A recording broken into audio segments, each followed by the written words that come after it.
Jesus.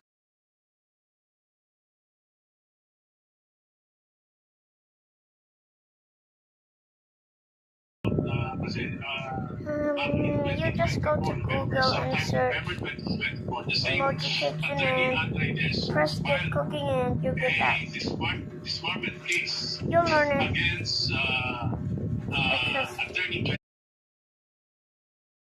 And that's my friend. Oh, he calls me my best friend, but I know he's trying to fake. He's trying to be real to me, even though I think he's saying the people away from me. But I'm gonna try some filters on you.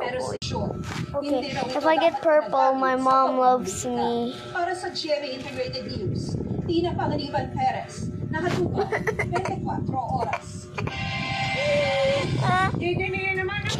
Bro, I'm trying to draw my face and this is what I got.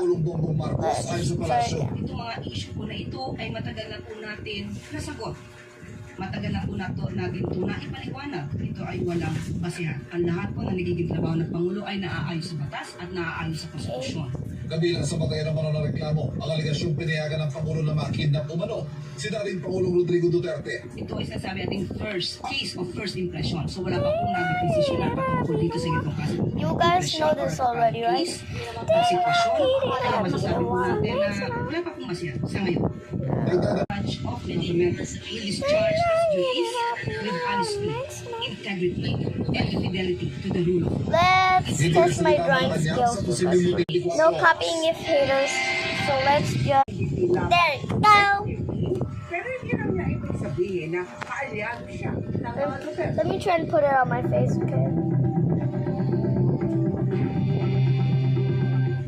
Okay, let's put it on our faces. Okay, I'm ready. Okay, we got it. This is my face after. Naghihintay na pabulya sa sino man nakapagtuturo sa kanya at sa kanyang kinaroroonan. At pagpasya sa 34 na Los Sabuneros na bigla na lang nawala sa mga sabungan sa mahigit. But you know what? Say that one more time and I'm gonna kill you. Arrest warrant laban kay Ang kaugnay ng kasong kidnapping ng homicide na isinampa laban kay Ang at sa 17 iba pa.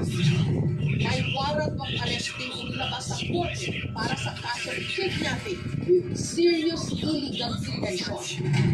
Yeah, bro. There. Learn your lesson. Learn your lesson. Learn your lesson.